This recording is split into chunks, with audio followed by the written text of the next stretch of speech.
de transgredir normas, reglas y valores. Incluso hay algunos con elevados grados de violencia. De acuerdo a un estudio de la Universidad de Missouri, los efectos de los videojuegos violentos eran más dañinos que las películas y programas de televisión violentos, debido a que en los videojuegos son interactivos y requieren que el jugador se identifique con el agresor. Esto es así porque en los videojuegos nuestros niños y jóvenes son los que golpean, los que cometen actos delictivos, los que apuestan, los que discriminan y los que en algunos de ellos delinquen. En estos casos, el videojuego ofrece la oportunidad de participar directamente de la violencia, lo que implica además la canalización de la propia agresividad.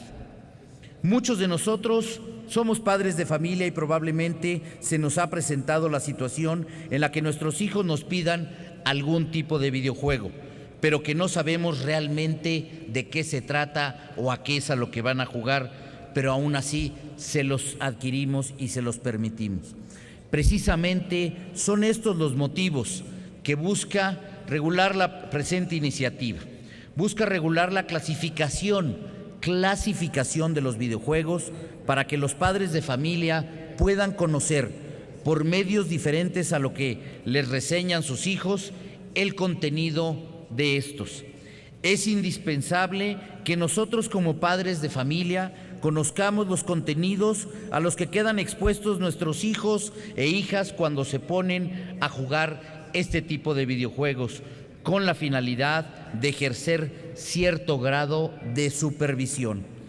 En ese sentido, la iniciativa propone, primero, otorgar facultades a la Secretaría de Gobernación para expedir los lineamientos que establezcan criterios de clasificación de los videojuegos, así como para vigilar su cumplimiento.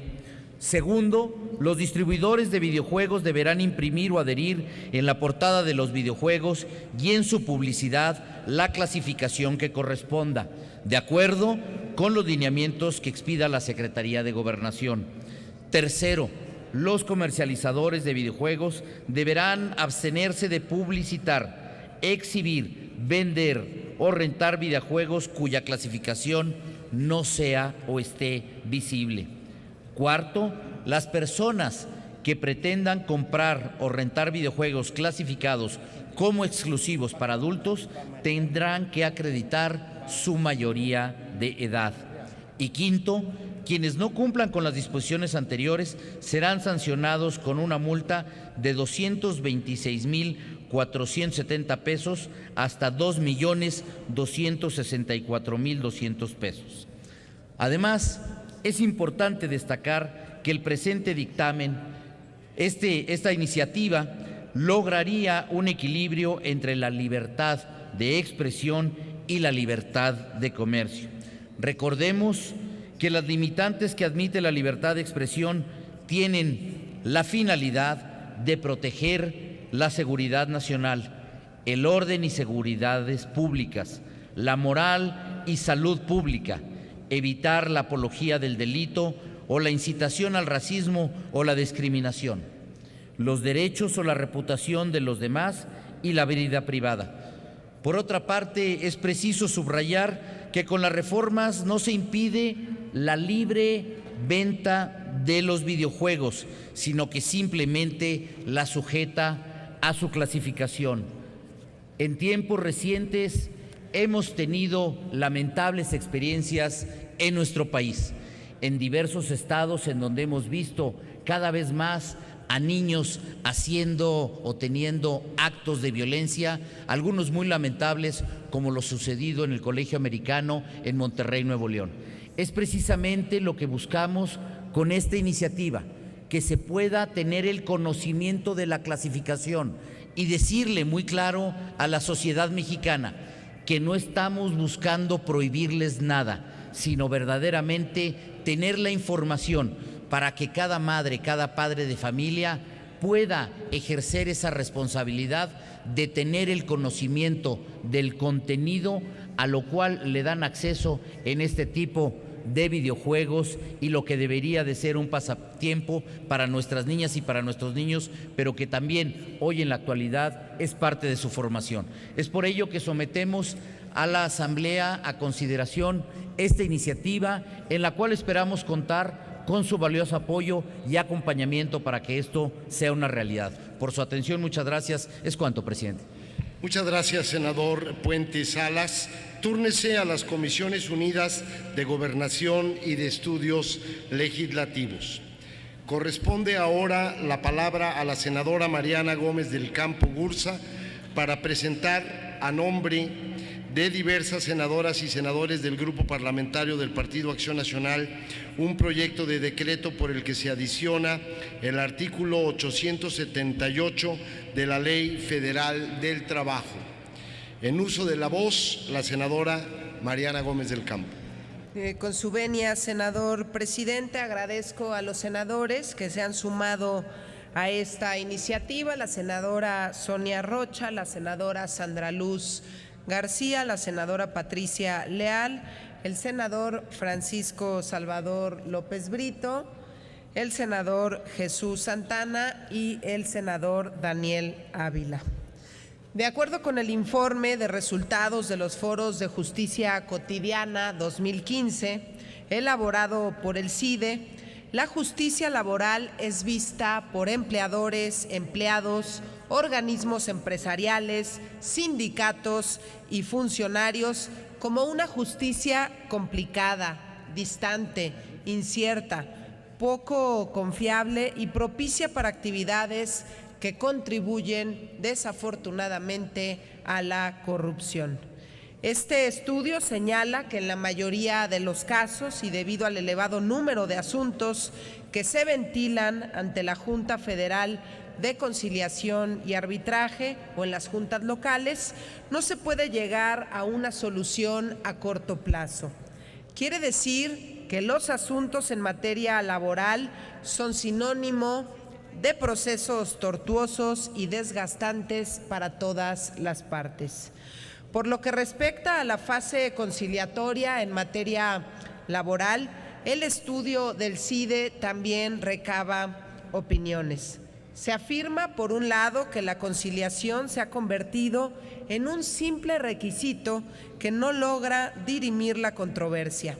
¿Esto qué quiere decir? Que la mediación no está siendo lo eficaz que esperaríamos debido principalmente a la falta de incentivos para que haya una conciliación entre las partes. Esto contribuye a que las cargas de trabajo en las juntas locales de conciliación y arbitraje desafortunadamente aumenten todos los días. Por otra parte, el IMCO ha publicado cifras en materia de justicia laboral, cifras que indican que los procesos de separación laboral que se presentan ante las juntas locales de conciliación y arbitraje se encuentran bajo procedimientos poco claros que en muchas ocasiones imponen costos elevados para las empresas y también para los trabajadores. Según el IMCO, en el periodo comprendido entre el año de 1991 y el año 2012, del 100% de litigios que se ventilaron ante las juntas, el 42.2% reclamó una indemnización.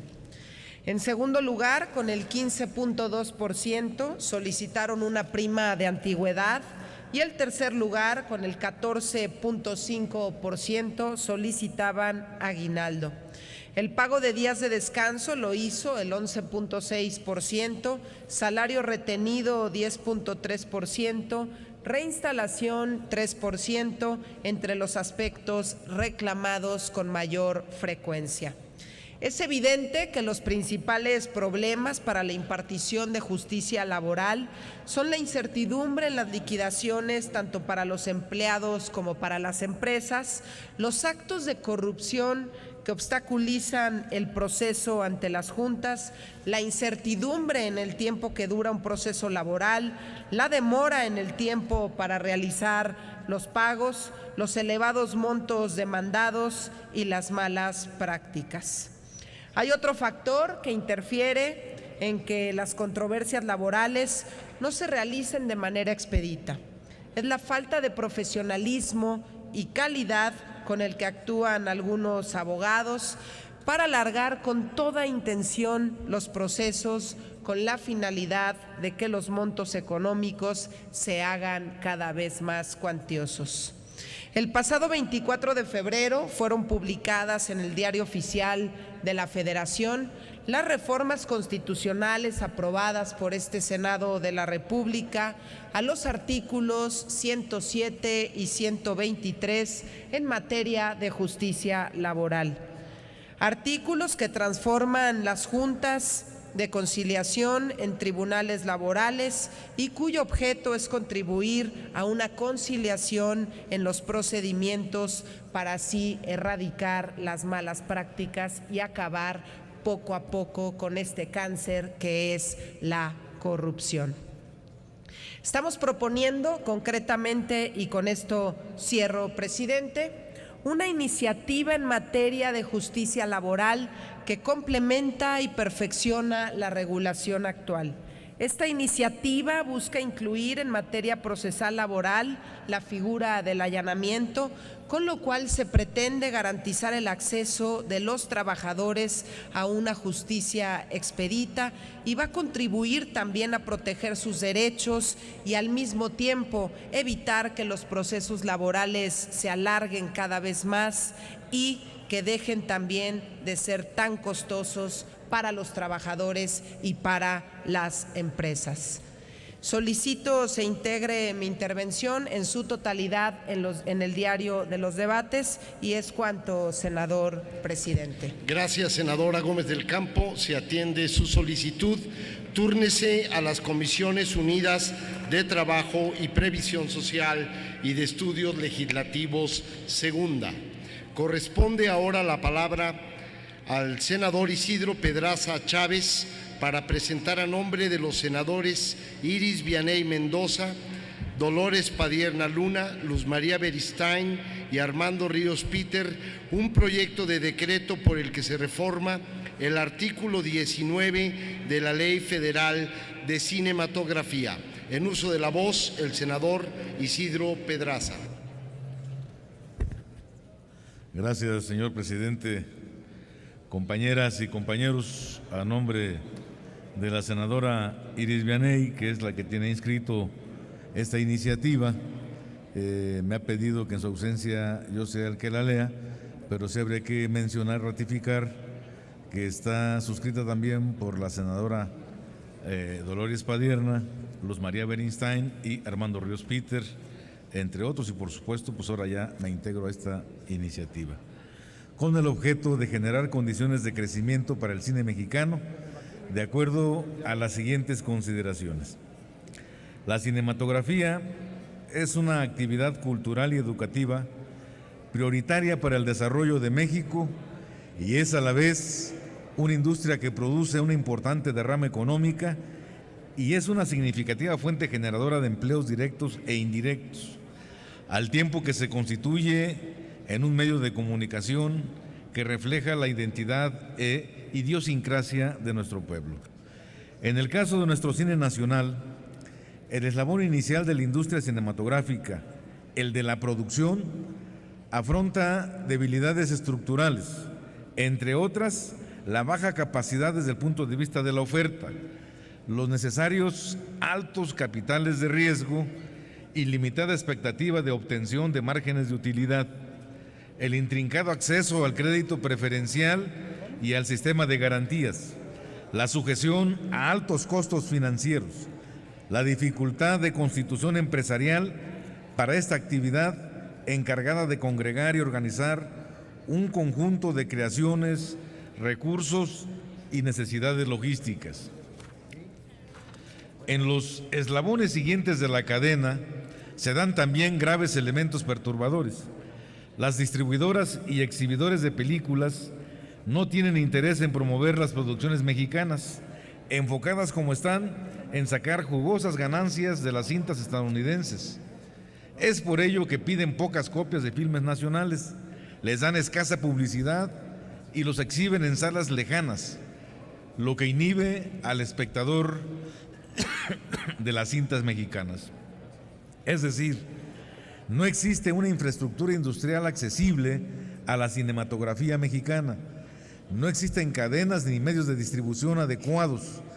El cine mexicano se produce en difíciles condiciones y, sin embargo, las películas tienen un alto valor. De acuerdo con el Anuario Estadístico del Cine Mexicano 2016, México ocupa el cuarto lugar a nivel mundial en asistencia al cine, y de 321 millones de asistencias al cine, solamente 30.5 millones asistieron a ver películas mexicanas, es decir, solamente el 9.5% de las asistencias al cine fueron a ver producciones mexicanas. Como consecuencia de ello, los empresarios estiman que no es redituable la transmisión de las películas nacionales, limitándolas más a la relación con las películas extranjeras. Indudablemente, una nueva legislación eficaz y la instrumentación de políticas públicas adecuadas de fomento al cine detonarían enormes beneficios para el país.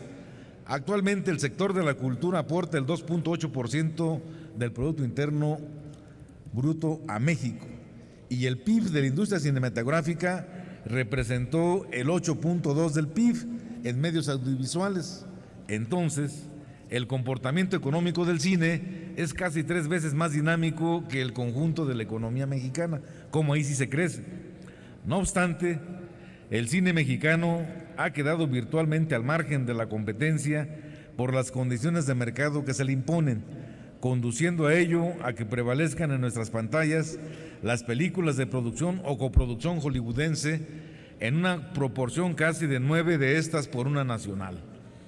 El cine mexicano, a pesar de haber aumentado la calidad y cantidad de sus productos cinematográficos en los últimos años, ve enormemente limitadas las posibilidades de exhibición local debido a la agresividad comercial de las empresas transnacionales.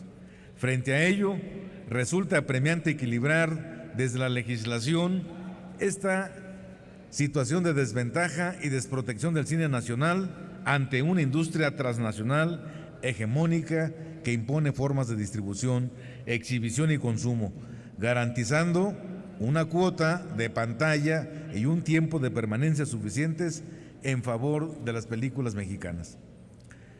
En este objetivo, mediante la presente iniciativa, se proyecta reformar el artículo 19 de la Ley Federal de Cinematografía a efecto de establecer que los exhibidores reservarán el 20% del tiempo total de exhibición para la proyección de películas nacionales en sus respectivas salas cinematográficas, salvo a lo dispuesto en los tratados internacionales en los cuales México no haya hecho reservas de tiempo de pantalla. Asimismo, para estatuir que toda película nacional se estrenará en salas por un periodo no inferior a 3 semanas dentro de los 6 meses siguientes a la fecha en que sea inscrita en el registro público correspondiente, siempre que esté disponible en los términos del reglamento correspondiente. Por lo anterior, compañeras y compañeros senadores, pues solicitamos el respaldo a esta iniciativa.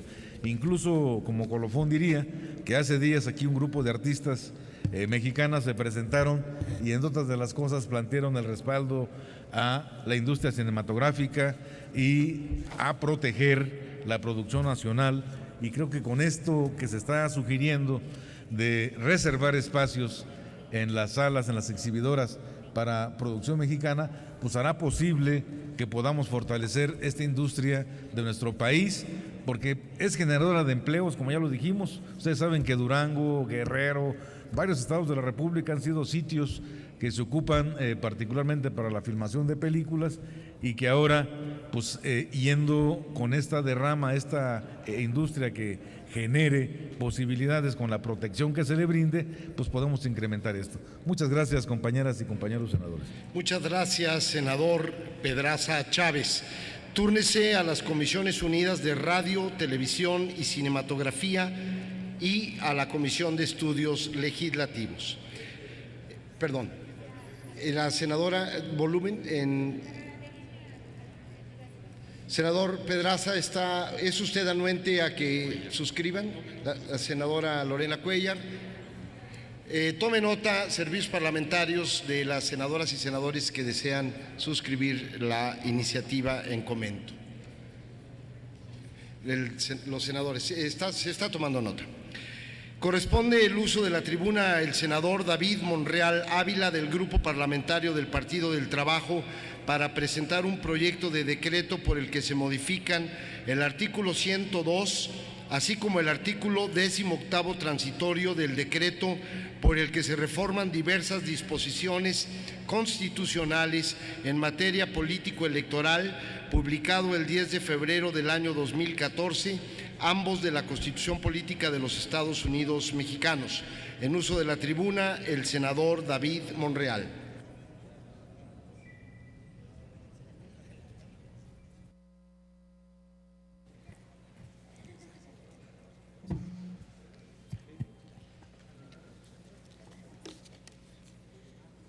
Con el permiso, presidente, vengo a fijar posicionamiento para referirme a la iniciativa con proyecto de decreto por el que se modifica el artículo 102 de la Constitución Política de los Estados Unidos Mexicanos. México es uno de los estados que ha ratificado instrumentos internacionales contra la corrupción y uno de los precursores en permitir el acceso a la información pública. Sin embargo, dichos mecanismos no han sido suficientes para erradicar dicha problemática. Muestra de ello se encuentra en el Índice de Percepción de la Corrupción 2016, Enfoque para México, elaborado por Transparencia Internacional, en el que México cayó a 28 posiciones respecto del índice 2015, ubicándose en el lugar número 95 para pasar al lugar 123 de un listado de 176 países, al obtener una puntuación de 30 sobre 100 en una escala donde el 0 es una percepción de altos niveles de corrupción y el 100 son bajos niveles de percepción de corrupción. Los altos índices de corrupción en el país no son nuevos. Se debe de recordar que en el 2010 el documento titulado Índice de Transparencia y Buen Gobierno del Instituto de Transparencia Mexicana indicó que en ese año se identificaron 200 millones de actos de corrupción en el uso de servicios públicos provistos por autoridades federales, estatales, municipales, así como concesiones y servicios administrativos por particulares. De lo anterior, la ciudadanía da cuenta. Datos de la Encuesta Nacional de Corrupción y Cultura de la Legalidad señalan que para el 92% de los mexicanos encuestados en México hay corrupción, frente al 5.8% que considera que no existe. Como respuesta a las demandas de la sociedad civil, el 10 de febrero del 2014 se publicó en el Diario Oficial de la Federación una serie de cambios constitucionales en materia político-electoral, dentro de los cuales se encuentran la conversión de la Procuraduría General de la República en la Fiscalía General de la República como órgano público autónomo dotado de personalidad jurídica y patrimonio propio. Esto con la finalidad de que el abogado de la nación y toda la institución que encabeza no se encuentre supeditado al arbitrio del presidente de la República, y con este cambio se pretende combatir la impunidad, dar mejores resultados en la persecución del delito, fortalecer el principio de imparcialidad, entre otros aspectos. En la misma reforma del 2014 se aprobó la creación de una fiscalía especializada en materia de delitos relacionados con hechos de corrupción, ello en virtud de que la realidad ha rebasado la capacidad de la actual Procuraduría General de la República, lo que hace necesario establecer una autoridad especializada en la materia, pues son tantos los casos y señalamientos por actos de corrupción que requiere una atención focalizada. En este andamiaje de combate a la corrupción, el 27 de mayo del 2015 fue publicado en el Diario Oficial de la Federación las modificaciones a la Constitución Política de los Estados Unidos Mexicanos, y así se crea el Sistema Nacional Anticorrupción, instancia de coordinación entre las autoridades de todos los órdenes de gobierno competentes en la prevención, detección y sanción de responsabilidades administrativas y hechos de corrupción, así como en la fiscalización y control de recursos públicos. De acuerdo a la Ley General del Sistema Nacional Anticorrupción, este sistema funcionará a partir de un comité coordinador integrado, entre otros funcionarios, por el titular de la Fiscalía Especializada en Combate a la Corrupción. Lamentablemente, a pocos años de aprobarse la reforma del 2014, al día de hoy, la voluntad política no ha sido suficiente para lograr los acuerdos necesarios para designar al fiscal anticorrupción.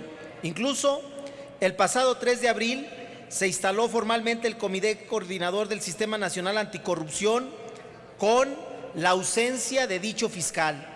Aunado a lo anterior, el 18 de julio del 2016 fue publicado en el Diario Oficial de la Federación las modificaciones a la Ley Orgánica de la Procuraduría General de la República, en la que se estableció la creación de la Fiscalía Especializada en materia de delitos relacionados con hechos de corrupción, encargada de investigar y perseguir a aquellos que desplieguen conductas de esa naturaleza. En dicha reforma también se establecieron las atribuciones y la organización que tendrá este nuevo organismo. En síntesis, este conjunto de reformas constitucionales y leyes secundarias han tenido dentro de sus objetivos el combate a la corrupción. Sin embargo, para que se erradique eficaz y eficientemente la corrupción, México necesita de instituciones fuertes, autónomas, con personalidad jurídica y patrimonio propio, con total apertura a la participación de la sociedad civil y ajena a las élites partidarias.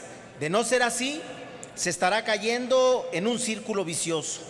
Es por ello que la presente iniciativa pretende ampliar el alcance de la reforma constitucional de febrero del 2014 y elevar a rango constitucional la autonomía técnica y de gestión en el ejercicio de sus atribuciones de la Fiscalía Especializada en materia de delitos relacionados con hechos de corrupción, para decidir sobre su organización interna, funcionamiento y resoluciones. Si bien con la reforma de julio del 2016 a la Ley Orgánica de la Procuraduría General de la República se estableció en el artículo 10 bis que la Fiscalía Especializada en materia de delitos relacionados con hechos de corrupción es el órgano con autonomía técnica y operativa para investigar y perseguir los hechos que la ley considera como delitos por hechos de corrupción, es indispensable que dicha autonomía sea reconocida a nivel constitucional, tal como sucede con otros organismos, con el objeto de dar certeza, seguridad a la actuación del fiscal anticorrupción. Las circunstancias reclaman una autoridad que no dude en el actuar de manera autónoma, incluso en contra de su superior jerárquico, teniendo como garantía que su forma de proceder no tendrá como represalia su destitución. Por ello, esta iniciativa también propone una modificación al sistema de nombramiento del fiscal especializado en combate a la corrupción, en donde sea el Senado de la República quien designe a dicho funcionario y que las únicas causas por las cuales podría ser removido es por lo establecido en el título cuarto de la Constitución Política de los Estados Unidos Mexicanos. Además, debido a la crisis y falta de credibilidad de las instituciones en México, es indispensable un perfil intachable en la Fiscalía Anticorrupción, y en este sentido, la presente iniciativa adiciona otros requisitos para poder ocupar el cargo de fiscal especializado en combate a la corrupción, los cuales, además de los contemplados para el fiscal general, son no pertenecer ni haber pertenecido a algún partido político, al Ejército o a la Armada o a la Fuerza Aérea o Guardia Nacional, y no haber desempeñado cargo alguno de elección popular. Esto con la finalidad de garantizar que el titular de la Fiscalía Especializada sea ajeno a vínculos partidistas o del gobierno. De esta manera, la ciudadanía tendrá la seguridad de que el responsable de investigar los delitos relacionados con hechos de corrupción actúe con estricto apego al principio de legalidad. Del mismo modo, para dar congruencia con la reforma electoral del 2014, se propone modificar el artículo transitorio 18º con el objeto de que el nombramiento del primer fiscal especializado en materia de delitos relacionados con hechos de corrupción tenga la certeza de que durará en su encargo los 4 años contemplados en dicha reforma. De lo contrario, en los términos en los que se encuentra actualmente dicho precepto, solo estaría en su encargo hasta el 30 de noviembre del 2018, es decir, apenas 19 meses. Esto si a cabo se llevara el nombramiento en este mismo mes, el nombramiento del fiscal anticorrupción. La ciudadanía reclama un cambio verdadero en las políticas de transparencia y combate a la corrupción. Para lograrlo es necesaria la cultura de la legalidad en todo el país. Los poderes de la Unión deben dar la muestra de que sí es posible mejorar la realidad que enfrenta la nación. México requiere de autoridades autónomas, honestas y sin compromiso para perseguir y castigar todo aquel que actúe en perjuicio del bien común. Es momento de poner un alto a la impunidad y comenzar a construir un verdadero Estado democrático y de derecho. Es cuanto, señor presidente. Muchas gracias. Muchas gracias, senador Monreal. Túrnese a las Comisiones Unidas de Puntos Constitucionales, de Justicia y de Estudios Legislativos segunda. En otro apartado de nuestra agenda tenemos dictámenes para primera lectura. Dé cuenta a la secretaria de ellos, por favor.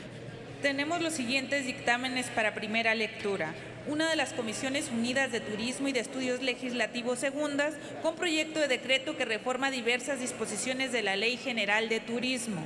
Uno de las Comisiones Unidas de Salud y de Estudios Legislativos con proyecto de decreto por el que se adicionan los artículos 3 y 7, 1 capítulo 3 bis al título 8 denominado del Registro Nacional de Cáncer a la Ley General de Salud.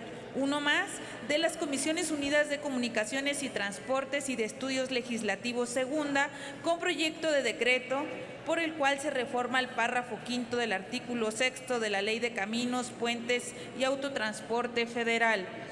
Uno de las Comisiones Unidas de Defensa Nacional y de Estudios Legislativos con proyecto de decreto por el que se deroga el artículo 2 de la Ley del Servicio Militar. Uno más de las Comisiones Unidas de Justicia, de Salud y de Estudios Legislativos con proyecto de decreto por el que se adiciona el título 8 denominado de los delitos, capítulo único, el cual contempla los artículos 56 y 57 de la Ley General para el Control del Tabaco. Dos de las Comisiones Unidas de Justicia y de Estudios Legislativos que contienen los siguientes proyectos de decreto. El que adiciona el artículo 419 bis del Código Penal Federal y el que reforma el encabezado del capítulo 1 del título 18º y se adiciona del artículo 284 bis al Código Penal Federal. Uno de las Comisiones Unidas de Asuntos Indígenas y Estudios Legislativos primera, con proyecto de decreto por el que se adicionan diversas disposiciones de la Ley de la Comisión Nacional para el Desarrollo de los Pueblos Indígenas y de la Ley General de Acceso de las Mujeres a una vida libre de violencia, y uno de las Comisiones Unidas de Comercio y Fomento Industrial y de Estudios Legislativos con proyecto de decreto por el que se reforman y adicionan diversas disposiciones de la Ley Federal de Protección al Consumidor. Son todos los dictámenes, presidente. Muchas gracias. Debido a que se encuentran publicados en la Gaceta y con fundamento en lo dispuesto por los artículos 193 y 195 del reglamento, quedan de primera lectura. Tenemos ahora la discusión de 5 dictámenes en sentido negativo que proponen desechar diversos proyectos iniciados en el Senado. Esos dictámenes se encuentran publicados en la Gaceta de hoy. En consecuencia, pasaremos a su discusión en conjunto. Solicito a la Secretaría de lectura a los proyectos a los que se refieren los dictámenes negativos. Doy lectura. Están a discusión los siguientes dictámenes. Uno de las Comisiones Unidas de Reglamentos y Prácticas Parlamentarias y de Estudios Legislativos en relación con el proyecto de decreto para reformar la Ley Orgánica del Congreso General de los Estados Unidos Mexicanos y el reglamento del Senado de la República. 2. De las Comisiones Unidas de Defensa Nacional y de Estudios Legislativos en relación con los siguientes proyectos de decreto. El que reforma diversas disposiciones legales en materia del Servicio Militar Nacional, el que adiciona un artículo 2 bis a la Ley del Servicio Militar. 1. De las Comisiones Unidas de Comunicaciones y Transportes y de Estudios Legislativos primera, en relación con el proyecto de decreto para adicionar la Ley Federal de Telecomunicaciones y Radiodifusión. Y 1 de las Comisiones Unidas de Asuntos Indígenas y de Estudios Legislativos primera, en relación con el proyecto de decreto para reformar el artículo 2 de la Ley de la Comisión Nacional para el Desarrollo de los Pueblos Indígenas. Son todos los dictámenes, señor presidente. Muchas gracias. Se encuentran a discusión los dictámenes. Por no haber reservas de dictamen, consulte a la Secretaría de la Asamblea en votación económica si son de aprobarse los 5 dictámenes que proponen desechar proyectos de decreto iniciados en esta Cámara. Consulto a la Asamblea en votación económica si se aprueban los acuerdos que se desechan. Quienes estén por la afirmativa porque se desechen estos dictámenes, les pedimos lo manifiesten levantando su mano. Quienes estén porque se rechacen, de igual manera les pedimos que lo manifiesten levantando su mano. Aprobados los acuerdos, presidente. Gracias. Aprobados los acuerdos, comuníquese, se instruye a la Secretaría Parlamentaria a descargar los asuntos de sus registros, darlos por concluidos e informar a los promoventes. Esta presidencia declara un receso de 5 minutos de esta sesión para dar inicio a la sesión solemne en la que recibiremos la visita del presidente de Polonia. Con fundamento en lo dispuesto por el artículo 56, fracción tercera del reglamento del Senado y con el acuerdo aprobado por este Pleno, le solicitamos a los senadores Óscar Román Rosas, Gabriela Cuevas Barrón, Rabindranath Salazar, Dolores Padierna, Teófilo Torres Corzo, Jorge Arechiga y Blanca Alcalá, son la comisión designada para ir por el señor presidente.